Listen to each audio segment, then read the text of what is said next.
Okay, here we go with the first lesson.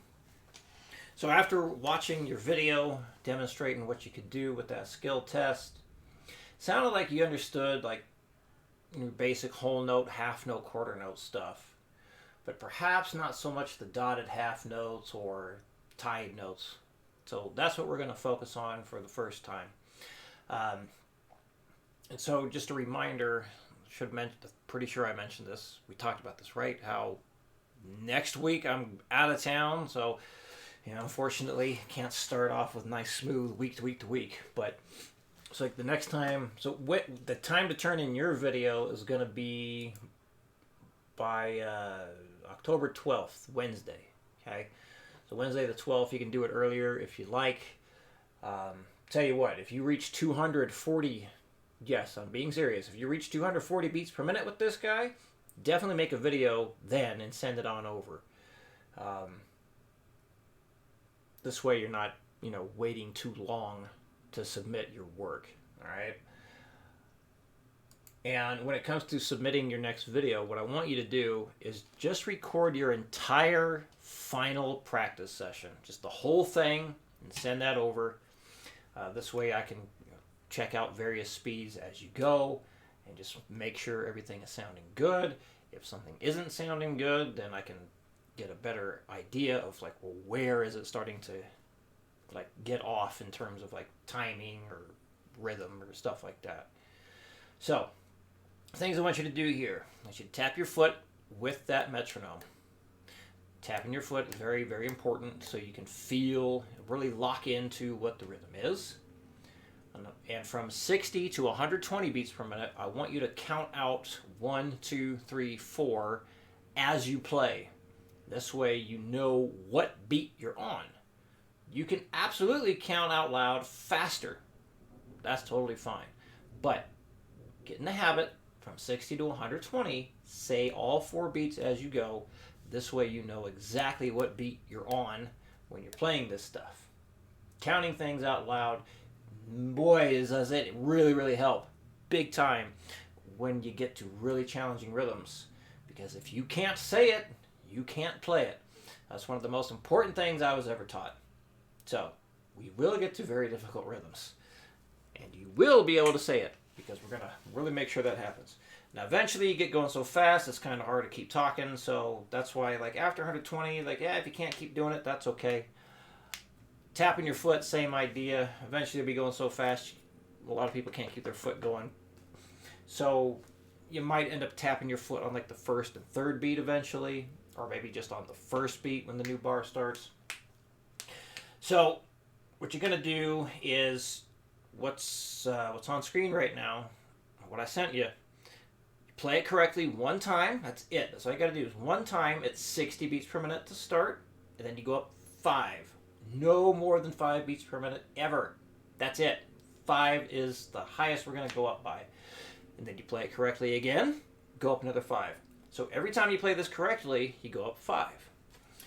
You always have to get a perfect take, though. Always practice like you're recording. So when mistakes happen, and they will, you need to address the mistake right away.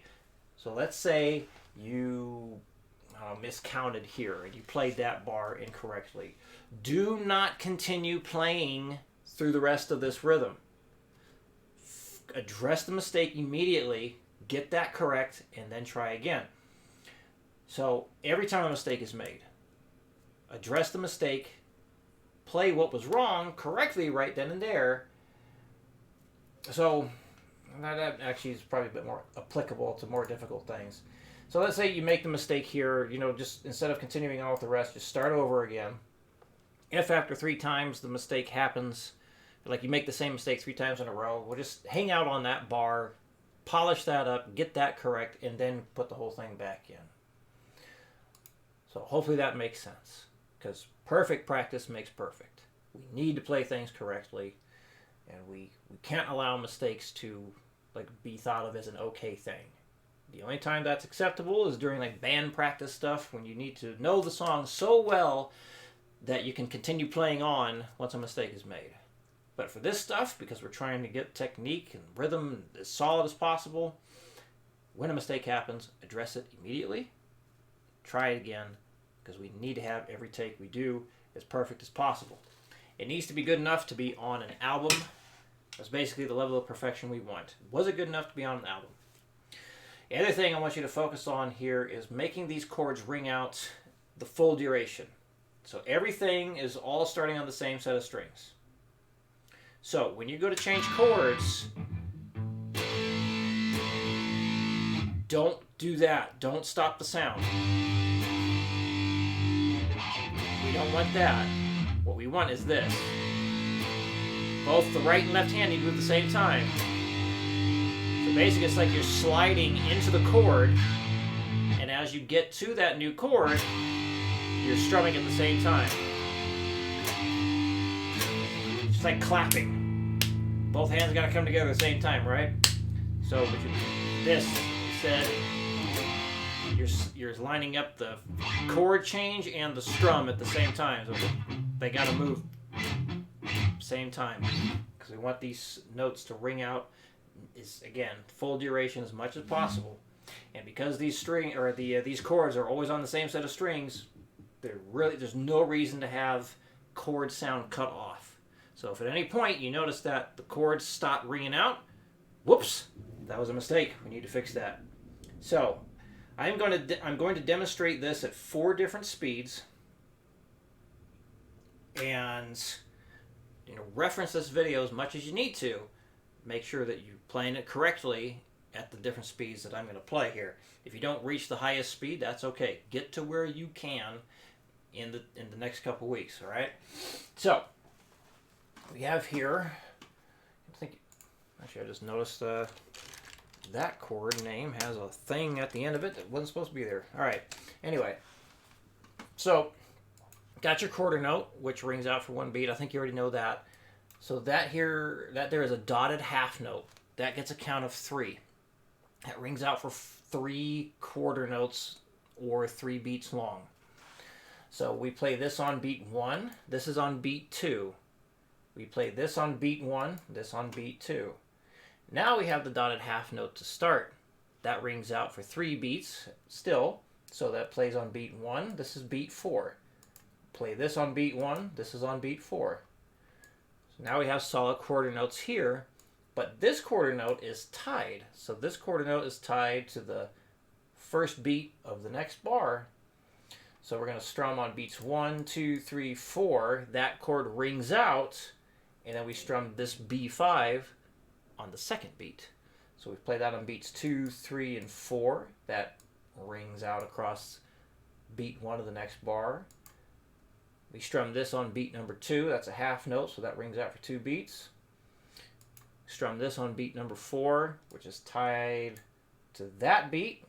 So this is going to ring out for 3 full beats. We strum on beat number 4, tied to a half note, so that rings out across beats 1 and 2. And then we strum again on beats 3, 4, done.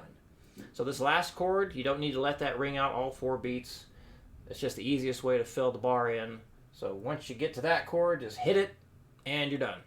So, demonstration time. I'm going to count off 4 so you know when I'm going to begin so you can follow along. Here we go. 1, 2, 3, 4. 1, 2, 3, 4. 1, 2, 3, 4. 1, 2, 3, 4. 1, 2, 3, 4. 1, 2, 3, 4. 1, 2, 3, 4. 1, 2, 3, 4. 1, 2, 3, 4. Done. 120. 1, 2, 3, 4. 1, 2, 3, 4. 1, 2, 3, 4. 1, 2, 3, 4. 1, 2, 3, 4. 1, 2, 3, 4. 1, 2, 3, 4. 1, 2, 3, 4. 1, 2, 3, 4. Done. 180. 1, 2, 1, 2, 3, 4. 1, 2, 3, 4.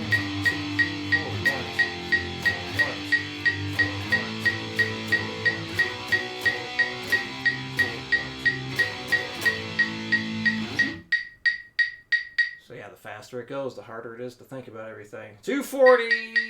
Here we go. 1, 2, 1, 2, 3, 4.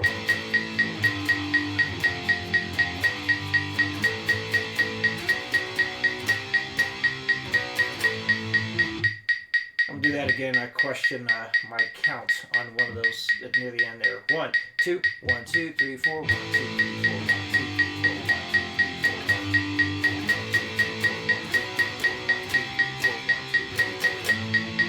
Definitely that. Okay. See, I was counting out loud, just really quiet there, because, man, it's easy to get thrown off at this part here. At least I feel that's the tricky part. So, if you have any questions with what was discussed in this video, please let me know. And here we go. Lesson number 1. Good luck. And I will see you in your next video.